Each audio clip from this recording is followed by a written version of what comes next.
Hello and welcome back to the Arsenal Ramble. Today we're going to be discussing the 2-2 draw versus Liverpool at Anfield.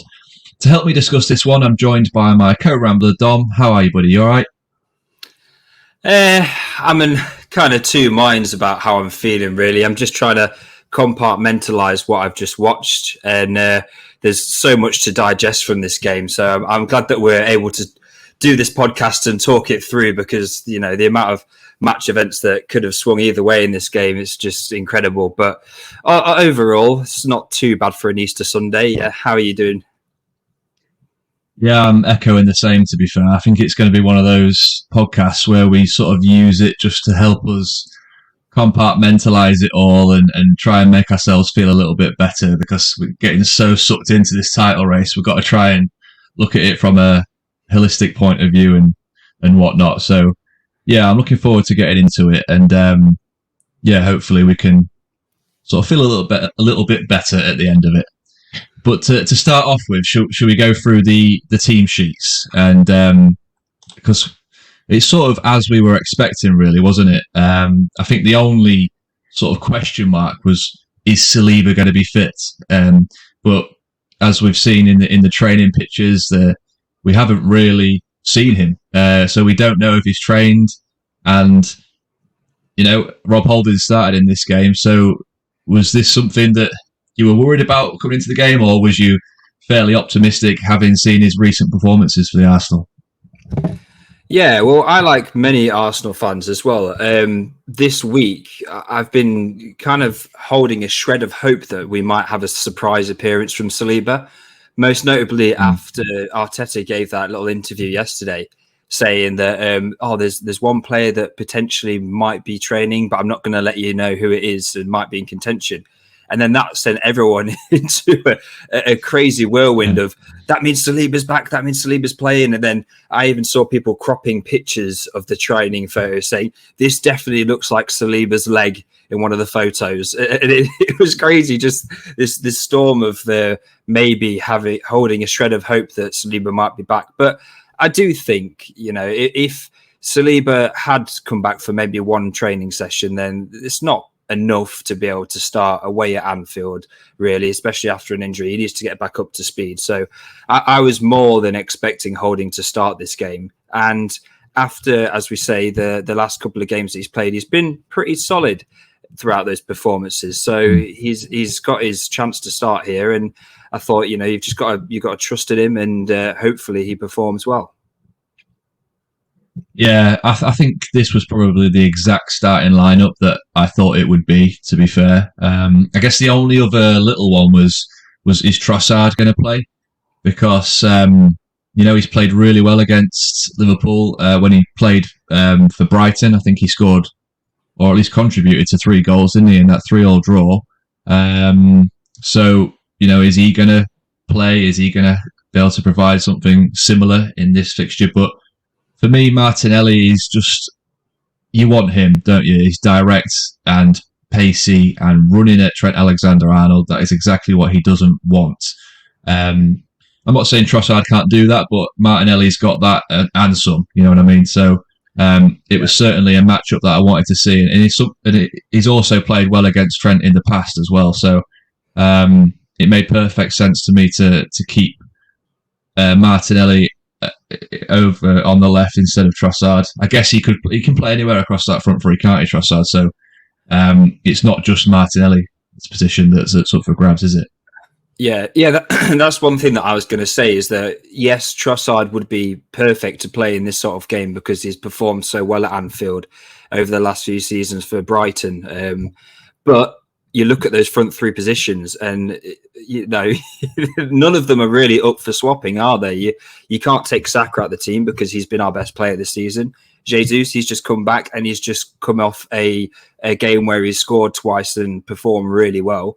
And then Martinelli, he has the potential to expose the likes of Alexander-Arnold on that left side. And, you know, he's been such a great goal threat for us in recent games. So there's no way that you can even shoehorn Trossard into that team without potentially weakening us. So I was happy with the starting lineup. And that's pretty much what I expected as well. Yeah. Okay, let's get into the game then. And it was another quick start for the Arsenal, just like in the previous home fixture at the Emirates. We get off to an early lead on the 8th minute.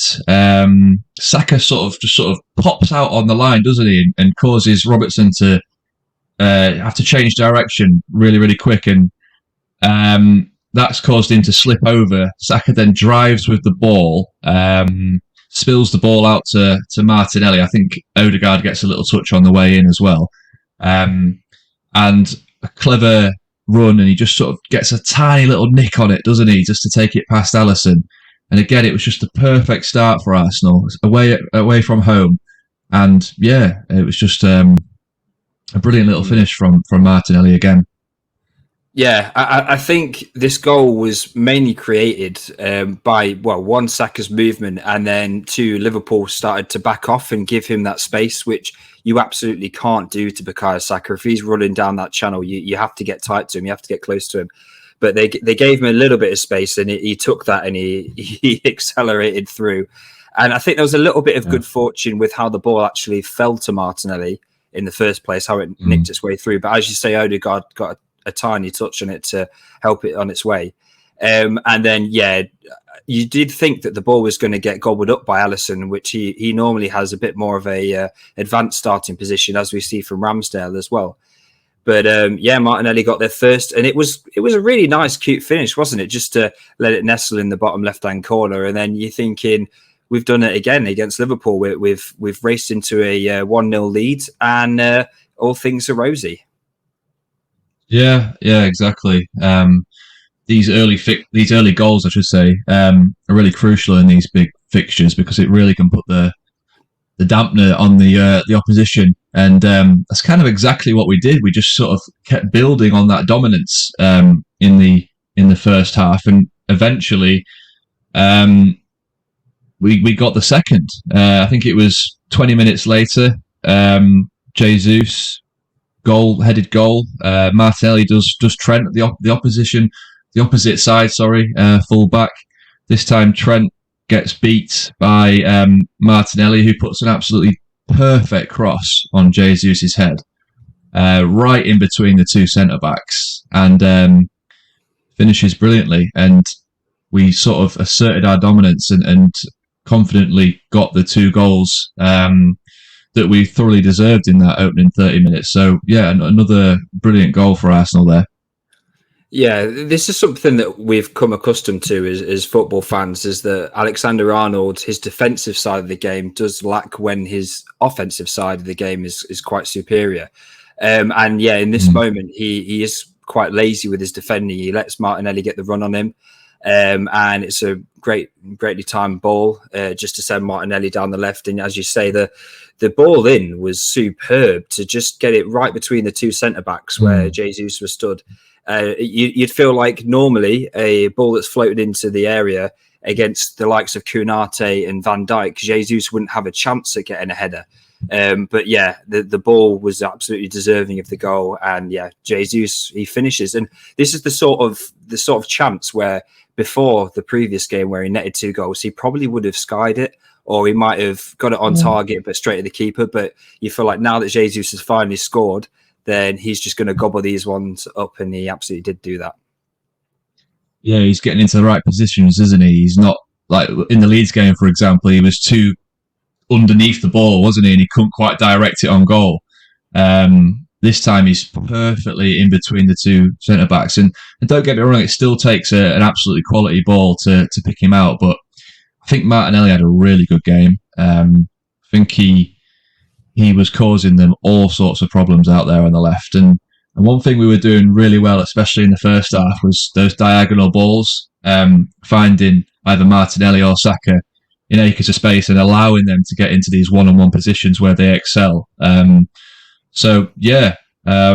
think we really did assert our dominance there in that period, and you have to do that in these big games, because if you don't take your chances when you're up, then especially at Anfield, then you're not going to come away with anything. So it's really good to see that we managed to do that. Yeah, and so a little bit later on, around the 40th minute mark, there was a key moment in the game, in my opinion anyway, where Xhaka gets into a bit of a scuffle with, I think it was Trent, and ultimately Trent ends up pushing him, and they end up squaring up, and Xhaka comes away with a yellow card. This really riled up the home fans, and there's one thing you don't want to do, and it's give the home fans an excuse to get riled up, get rowdy, get loud, because it really ignites the Liverpool players. And we've seen it before in the past where Arteta had the little scuffle with Klopp, and moments later we sort of, well, not even moments later, just at every point past that moment, we looked nowhere near as strong and in control of the game. And likewise to that situation, moments after this Xhaka yellow card, Salah ends up putting one back and getting it to 2-1. Now, don't get me wrong, it was a bit of a lucky goal, wasn't it? It was, I think Jota overlaps, crosses for Henderson, who essentially tries to shoot, mishits it, and it sort of scrambles at the back post, and I think he just hits it off Gabriel, who just couldn't quite get to it. But that goal, coupled with the reignited crowd, was just sort of the last thing Arsenal fans wanted, wasn't it? Yeah, it almost felt like it was a bit of a domino effect all from that moment. But yeah, as you say, you don't want to give this Anfield crowd anything at all, really. And especially when you're 2-0 up, you're cruising in the game, and you're basically just not wanting to make any of these little mistakes which might give the crowd anything to try and get their players back and fighting to salvage something. But there were a few warning signs even before that Xhaka moment. I think Rob Holding made a silly blind pass, which then Salah ended up getting played through and having a shot on goal. And I think, from that kind of moment on, that's when the frustrations were starting to get into the team. But it's something that we shouldn't have even allowed them to get back into the game by having this moment with Granit Xhaka. But I do feel a bit for Granit Xhaka, just because, if he doesn't go for these kind of, these moments, people will say, well, you need to be competitive in this kind of game, and he's not showing a competitive side. But then when he does become quite competitive and it has a bit of a backfire, like an ignition for the crowd, then it looks bad on him, because it looks like he's igniting the crowd of Anfield. So it's a double-edged sword, really. But yeah, I think it was probably the wrong decision to lash out, get the fans up, and as we saw, Liverpool managed to pull one back quite scuffily, really. But you always know when you go away to Anfield that you're not going to have the rub of the green for the whole 90 minutes. Even if you are 2-0 up and you're cruising, there is going to be a period of time where they put on a bit of performance. Even Man City, when they played Liverpool, I mean, I know this was at the Etihad, but they had a period of time where Liverpool were 1-0 up, because this team is not a team that you can dominate for a complete 90-minute period. And yeah, I think we were a bit naive in that moment. Yeah, I mean, it's like in any away fixture, isn't it? That they're always going to have that advantage with the crowd getting behind them, and you don't really want to do anything like that in any game. But to do it at Anfield, the one stadium where they rely on their fans to get them through a lot of fixtures. I mean, if you look at their home and away record, it's chalk and cheese. Like, they've only lost one game at Anfield all season. I think that was to Leeds. And, it's a really tough place to go. So I was a bit disappointed, but I see what you're saying. He has to sort of stand up for himself to a degree. I think it was a little bit of a harsh yellow. I mean, you can't go up and square up to players like that, but ultimately Trent was the one that gave him a shove in the back. So it seems a little bit strange that Granit's the one to get booked in that situation, but that's just the way it's gone there. So moments later, the halftime whistle goes. I would say Arsenal are, deservedly ahead after playing really, really well. We're going to be frustrated to have conceded just before the break. Martinelli and Jesus, sorry. I think they were really, really impressive. Gabriel as well at the back. I think he dealt with Salah in particular very well. He won't get any change out of Gabriel. And there was also some sort of controversy at halftime, wasn't there? I don't know if you saw the footage of the linesman sort of lashing out towards Andy Robertson, gave him a little elbow, it appeared. Did you see this? Yeah, I thought that was really strange, to be honest. I know Robertson, he grabs the linesman, doesn't he? And then that causes him to have a bit of a lash. I can see both sides, really, because we saw Mitrovic getting sent off and getting a red card for doing a similar kind of thing to a referee. I know he gave him more of a push, but the whole reason why he's got this lengthy ban is because you shouldn't put your hands on a referee.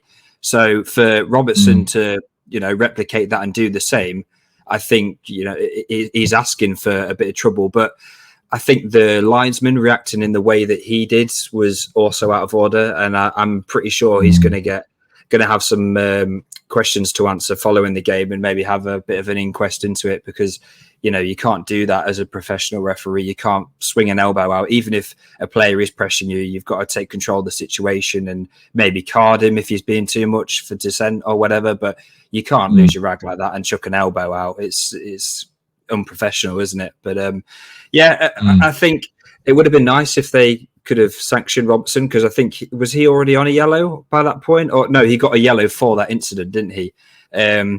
He should have got a yellow though. I don't know how he got away with not having a yellow in that first half. In normal time. Yeah, that's what I mean. He should have had a yellow, and then that could have been the thing to change the game. I think there was a lot of incidents like that as well, especially in the first half, where players got away with not getting yellows. And then it sort of sets a precedent. But then in the second half, there was a lot of yellows that got dished out. So, it's Paul Tierney doing Paul Tierney things, really, isn't it? It's a weird. I don't like to focus too much on the referees, but Paul Tierney is the referee that we had at Man United when we saw that Martinelli goal get overturned.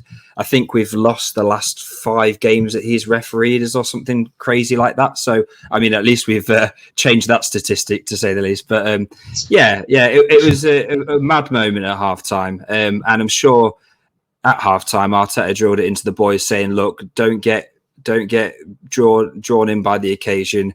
Try not to get into these little scuffles, because that's exactly what they want, and they want us to overcommit and concede these moments so that we can get ourselves back into the game. Yeah, exactly. And I think when that halftime whistle went, I think you'd say most Arsenal fans were quite happy, because it was just one of those periods of the game where we just needed to get in, reset, recalibrate, and sort of pick up where we started from, essentially, in this game, because we really were controlling the game. Liverpool couldn't get the ball off us for most of that first half, and it was just that crucial period where the last 5 minutes of the half where they really started to come into it. So I think it's pretty happy when the halftime whistle went, allowed us to get the game plan back on track, and that's kind of what I was hoping for in that second half. But we didn't seem to come out with the same intensity, did we? It was. It seemed like the occasion sort of got to us a little bit, and we weren't quite pinging the ball about as quickly as we were. And then in the 54th minute, Rob Holding deemed to have fouled Jota in the box, and I'm not sure about this one. It seemed it was a clumsy challenge from Rob Holding, no doubt. But the way Jota just sort of throws himself to the ground, it's just... I didn't quite like that. And for me, karma, when Salah duly missed his penalty. What were your thoughts on all this? I'd be keen to find out. So... I thought the whole situation was just a bit strange, to be honest. The whole penalty shout as a whole, because you see the ball comes in and then it's broke free, and you see that Holding's running to go and get the ball, and Jota, he basically throws himself in the stride of Holding. Holding doesn't even really make a challenge on him. He's just, running towards the ball. He doesn't tackle him. He doesn't push him. He doesn't do anything. He's just continuing his stride to Jota, who is not seen because he's behind him. And Jota doesn't actually go for the ball or anything. He literally throws his legs in front of Holding. And then because Holding is coming through from behind him, he then takes him out. So it's a really strange one because for me, it doesn't look like he's made a challenge. It looks like he's simulated it. But I think once this has been given by the referee, the VAR is not going to overturn it because there's clear contact.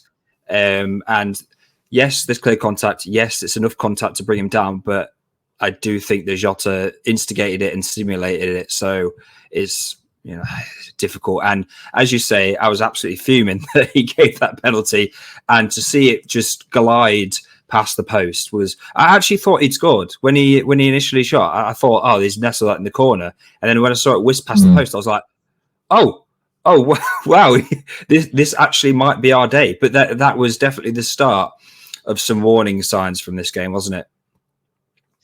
Yeah, I think that's 2 in a row now Salah's missed, so he's having a little bit of a nightmare in front of goal in terms of penalty shootouts, or penalty kicks, I should say. So, yeah, it was that point where I thought, could this really be the moment that could reignite Arsenal? And because we were, looking, not controlling the game, nowhere near as what we were doing. And I thought, could this be the moment that deflates Liverpool and gets us back into the game a little bit? Similar to if you remember last season against Man United at the Emirates, where Bruno Fernandes missed his penalty kick, and it seemed to really reignite Arsenal and push on for that win in the end. I thought it could be something like that, but we just couldn't seem to get like a foot in the game. And I can't really think of too many clear-cut chances for Arsenal in the next sort of half an hour. Can you? No, I think after he'd missed this penalty, as you say, you were expecting Arsenal to then kick on and stamp their authority back on the game. We've weathered the storm, so to speak, for that moment, and then we can kick on and hopefully see it out. But I do think there was some weathering to then partake in for the next 10 to 15 minutes. Liverpool had quite a few opportunities, one most notably falling to Salah on the right hand side, which he shot straight at Ramsdale, who made a good parry away. But they were knocking on the door a little bit, Liverpool, after they'd scored that penalty, really feeling like they could try and chase and get something from the game, which it was quite worrying, especially as we'd been so dominant in the first half. We had a bit of a slip up, and then we'd come out the second half not looking like we had in the first half, and then conceding these chances, conceding the penalty. I was starting to worry a bit as an Arsenal fan, feeling like they were going to get themselves back into the game. Yeah, it seemed as if Arteta had the same thought process as well, because it looked like he needed to make some subs, and that's what he did, except for the substitution was Trossard, which, yeah, I get completely. Jesus, he's not 100% match fit, let's say, although he's getting there or thereabouts now. So I got the Trossard one, but Kiwior for Odegaard, that for me goes down as one of the weirdest substitutions I have seen all season. I don't know if it was clearly going for a 5 at the back, but then I don't know where Kiwior, he didn't really slot in where he was meant to, because within the first minute of him coming on the pitch, he just sort of flies out the block and misses a clear challenge, or I don't know who it was, it's Fabinho, I think, which gave them a really, really big chance. I don't know what this was, a rush of blood moment, like rising to the occasion, but in the wrong way. But that could have been an absolute blunder for Kiwior, couldn't it?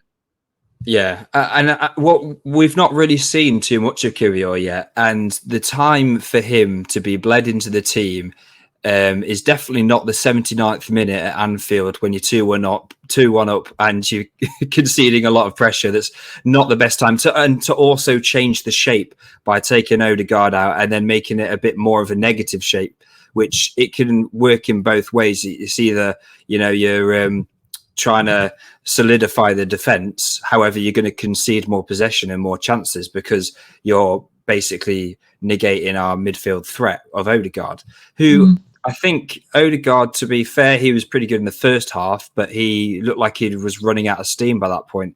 So I'm guessing that's maybe why he made the change. But for me, I probably would have brought a Jorginho on, just so we still had that experience in midfield. We didn't lose anything in midfield, but you have someone that's a bit more defensive minded than Odegaard. I would have done that rather than trying to rejig the whole shape, because as we saw, Gabriel, he started off, he came on, and then he was in like the right side of centre back, and then a few minutes later he was in the left side of centre back, and then he was dead central. It's almost like there wasn't any instruction for where he should be. And then you saw Holding and Kivior overlapping each other because they didn't know who was meant to be where. It just caused a little bit of chaos at the back, and something that we really shouldn't be doing and messing about with at that time of a high pressure game. But I was gonna give a brief mention just before Jesus went off to the audacity of this man, who, we're in a high pressure game. It's 2-1. And we're conceding all this possession, and the ball falls to him, in the middle of our half, and he juggles the ball 2 or 3 times, and then does a no-look pass through ball to Martinelli, which is exquisite. I just thought, wow, he's got a lot of bottle to do that in this sort of game, and that's absolutely why we love Jesus, isn't it? That was a perfect pass, wasn't it? And shame that we couldn't capitalise from it, but it was. A bit of a chaotic moment, and I completely agree with you. Jorginho was the player there that should have come on. He could have just shored up that midfield, which was the key battle in this game. We've got Holding at the back, who is really, really good aerially, and that's what they were doing. They were slinging in crosses and hoping that it just sort of drops and pinballs around a little bit. That was their only game plan towards the end.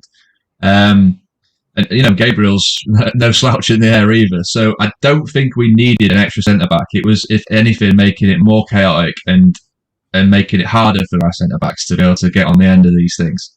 And we almost paid for it as well. So really, I hate to say it, but really poor substitutions from Arteta. And not only that, I think it was quite evident to me that the more pressure Liverpool were putting on us in them last 15 minutes, the more Zinchenko was sort of being isolated in one-on-one situations, which is not what we want. Zinchenko is a brilliant player, but we all know his weaknesses, and being isolated one-on-one is one of them, and that's where he was getting caught out at quite a lot. So if we'd have got Tierney on just a little bit sooner, just 5 to 10 minutes sooner, that could have just shored up that area. And then, before you know it, 87th minute, Zinchenko is isolated out there on the byline. Trent beats him, sort of takes it round him, dinks a cross to the back post, and Firmino, our sort of nemesis, it seems, has scored again against Arsenal, who heads it home with just 3 minutes of normal time to go. Gutted. Yeah, completely gutted by that point. And I completely agree with you about what you're saying about Tierney. I think if he's gone with the decision to make that back five and he's going to try and make such a defensive line, then there's no point in even having Zinchenko in that back five, because he's our dominant player. He's who slots into midfield. That's his strength. If you're going to go with that technique, if you're going to go with that formation and you're going to drop to have 5 at the back and bring Kivior on, you need to swap Zinchenko out for Tierney. The substitutions I would have made in that instance is I would have brought on Trossard, but I would have swapped Odegaard for Jorginho, and I would have swapped Zinchenko for Tierney, all in the same substitution. But for whatever reason, he didn't go with that. I don't know, maybe the occasion got to Arteta's head and he was making a bit of a rash decision. But but even before Firmino came on, we had that great chance from Gabriel, didn't we? The ball fell to him right on the penalty spot, and he had a chance to beat Alisson, but he hit it straight at him, and that would have been such a great moment for it to get to 3-1. And then you're really looking at just seeing the game out. But unfortunately, we did see our nemesis. With Liverpool, I always fear that either Jota or Firmino are going to score, because they always do. And it just seemed written in the stars when Firmino came on. But Alexander-Arnold, he has been lackluster for a lot of this season, and you really don't expect him to be knocking it past Zinchenko there, do you, on the left-hand side? But he did. And then you knew when he has that time and space, he's going to put in a good delivery. And it just fell to Firmino, and there wasn't really much we could do about it by that point when it got to Firmino, and really unfortunate to bring it back to 2-2. And you felt like all of the hard work that we'd brought into this game to try and shore it up and to try and see it out, it had really gone to pot, to be honest, because you're thinking we've changed our shape. We've gone pretty negative. We've now conceded so that we're drawing, and we don't really have much to be able to come back in this game, do we? No, I really do believe it was a game won with substitutions and lost also, which is the most frustrating thing, really. But that's how it goes. They got the equaliser, and then you start to have a bit of squeaky bum time, because they're on the up. They've clawed it back from 2-0 down to 2-2. They've got, a lot to fight for. They want the winner. The crowd are absolutely raring to go, and we've got to essentially hold on now, it seems. And you're going to have to help me with this bit, because I was absolutely all over the place. I didn't know where to watch. But essentially, the first effort on goal that Ramsdale made an absolutely brilliant save. I think it was Salah who curls an effort in. It sort of dinks or clips Gabriel's back, and is really heading towards that top corner, isn't it? And he just gets a little bit of a glove on it and just tips it over. An absolutely world-class save. The commentators were doing the classic moment. I didn't know what to do. So that's the first one. Amazing save. The second one, I'm struggling to remember now. You have to help me out. So Ramsdale makes that unbelievable save, which, following their equaliser, I think Gary Neville, even though I don't agree with him a lot of the time, he said in this moment, it was like the pressure that Liverpool are putting on Arsenal, you just need to take your point and run with it, kind of thing, because you need to make sure you do not concede again, because you need to get something from this game. So, Ramsdale makes that unbelievable save from Salah, which was deflected, and it was going postage stamp, really, and unbelievable save. And then the ball comes in again, and it's met by Konate, who's probably the player that Liverpool want the least in that position, and he's about 3 yards out. And he opts to chest the ball into the net for some reason. He probably could have headed it or gone with his foot, but he opts to chest it, which takes all of the sting out of the ball. And then just before it goes over the line, Ramsdale comes across again like a cat and saves it for a second time. And then, that's two absolutely world-class saves within 30 seconds to a minute. And the ball then spills out to us for a counter-attack, which is then met by Martinelli on the left wing. And we're 3-on-1 at this point, and Bukayo Saka is in acres and acres of space. All Martinelli needs to do is just play this ball through to Saka. It's a pretty easy ball, to be honest. It's not too difficult. It doesn't have to beat any Liverpool players. I'm sure you've all seen the screenshots online of the ball that he needs to play. But he just overhits it to the point where Saka can't even meet it. And then Alisson gets on the end of it and is able to clear. But you felt like in all of that chaos and all those moments that we had ridden our luck to have not conceded, to then get that chance. Oh my God, what a moment it would have been if Martinelli managed to find Saka with that pass. And you were sure that Saka, if Saka was able to get there, then he probably would have converted and made it 3-2. Yeah. Just you describing it there, and I'm sort of like reliving it in my mind, and it's so painful, isn't it? Because that would have just been beautiful. That would have gone down in the history books. We'd be talking about it for the next 50 years. Like, oh, it's such a shame. But you know, we've got to compartmentalize it, like we say, and sort of look at it in the bigger picture. And I think to sustain all of that pressure in the last whatever minute, 15 minutes or whatever it was, where it was just relentless, to come away from Anfield with a point in that situation, we've got to be pretty happy. And who knows, this point could, in theory, be crucial in this title race. Who knows? There's still a fair few games to play, so we won't know now, but it could be. It could be very big. And it was just a really strange one. I've summarised it a little bit here, and I just feel like in the first half, we're in complete control, but when you're at Anfield, you're never in control, even when you think you are. And those two astonishing late saves almost make it feel like a point gained. So ultimately, draw, would you say, is fair? Yeah, I think overall a draw is fair. It's a game that we could have quite easily gone on to win the game. We probably should have won the game after being 2-0 up. And I think we let Liverpool back into the game, which was naive on our part.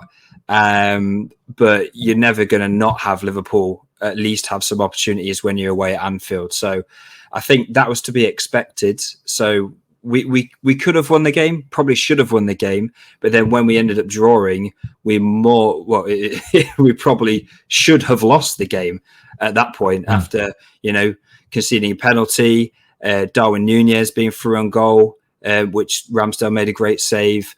The other two great last-minute saves, we probably should have lost the game in that instance. And then we also had our own opportunity to win it right at the very death. So it's one of those games which could have gone either way. And then it probably is somewhere in the middle, which is the deserved points, which we ended up getting it. We ended up getting a point from the game, which I think on reflection before the game today, I actually predicted, I think we both predicted that we'd probably lose this game away at Anfield. So for us to, to compartmentalize things and look at it objectively, we went to Anfield, we got a point, we got 3 points from earlier this season. So we've got 4 points from Liverpool. It's something that we've not managed to achieve for a very long time. So it is a great achievement in itself. But yeah, it does really feel like it's quite bittersweet, isn't it? Getting that point after being 2-0 up in the game, when you feel like you could have maybe seen it out and put more pressure on Man City. I think it hurts even more after seeing City absolutely thrash Southampton, push them to one side. And then the pressure is then on us to deliver and maintain that big gap, which we've not managed to do. So I think that's why it hurts even more. Yeah, exactly. And the fact that we were 3 minutes away in normal time for winning this game as well, it feels like a bit of a sucker punch, doesn't it? But at the same time, we could have lost it, so you kind of just feel relieved to at least have gotten something from it. And yeah, like you say, that we've got 4 points out of 6 from them. They've only managed 1 point out of 6 from us. And I can't remember the last time we've stopped them getting that many points from us. So there's clearly sort of something changing there. We're beating Spurs away from home this season. We're breaking all these little sort of ducks, aren't we? Like that we've had for so long going against us. So it's still positive signs. Yeah. Yeah. Like you say, with sorry, you go.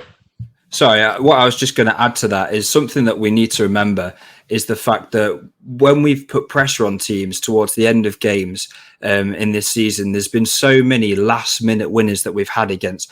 We've had it against Villa, against United, against Bournemouth. These are teams that we've managed to gain last-minute points against.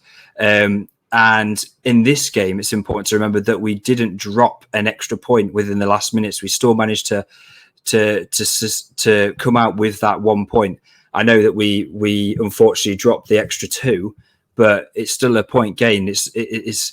We've actually managed to come out of this game with something rather than with nothing, which is what was expected, especially after they'd brought it back to 2-2. So it's not all panic stations just yet, and we've been playing so well this season, but fingers crossed we can hold out in the next game. Yeah, and like you say, in the prediction podcast that we did, we both said that we probably won't get anything from this game. So we're already ahead of schedule if we're going by our predictions. And within our predictions, Arsenal end up winning the league in both our eyes. So, if you look at it from that perspective, we're winning the league, boys. But another thing as well that sort of is interesting is that now the table it's essentially it's in City's hands, but at the same time it's also in our hands. So, and what I mean by that is that game against City is massive, isn't it? It's absolutely huge. And beforehand, a point there. This is if we beat West Ham at the weekend, and presuming they win their fixture as well. A point there puts us on level, and then their goal difference then puts them top of the table. So now a draw at the Etihad doesn't seem as appealing, does it? No, it doesn't seem as appealing. However, I feel like it would still be a good result for us to get that draw. I think the absolute worst case scenario is to lose there. Obviously, is to lose there, but it's just something that we can't do because we are still points ahead of them. But they've got that extra game in hand, which I think, I don't know if we can just assume they're going to win it or not. I think if you do assume that they're going to win it, then yeah, draw is a bad result. But I think if you're going to be champions and you're going to win the league, then you have to go into these games and you have to try and win them because, you can't be hoping to draw games to win the league. We've got to try and win this and beat City. And if we do end up beating West Ham and then beating Man City, we could be sat here in a couple of weeks with a massive gap and saying how we've recovered from this draw against Liverpool. So it's so difficult. Everything's so tight now, and especially when we think back to a few days ago, a few weeks ago, we're looking at how can we even falter this, and then for it to so quickly turn around and we're in a position where it's pretty much in Man City's hands. It's quite worrying, but I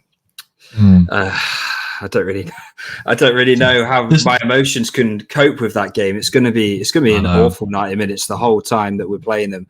I hope we can learn from some of the mistakes we made in this game. I know the Etihad's not quite the same beast as Anfield in terms of atmosphere. So fingers crossed any riling up and things like that don't affect the game too much in the way that affected the game today. But hopefully we can learn a few lessons. We might have Saliba back by that point, which I think will be absolutely massive if we're able to have him back in the fold for that game.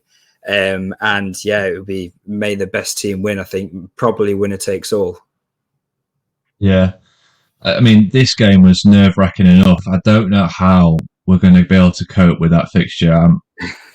I'm really dreading it. It's just, it's almost like torture to watch, and it shouldn't be. I should be enjoying it. But it's tough. But yeah, before that fixture, we've obviously got West Ham on Sunday at 2:00. So, do you think it'll just be? I mean, we both went for wins, didn't we?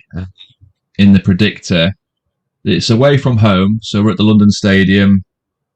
Yeah, do you think this will just be a case of getting our full strength team out and sort of going all guns blazing, or do you think we might be a little bit more cautious, knowing that City game is round the corner and we could have super fit, rested players for that.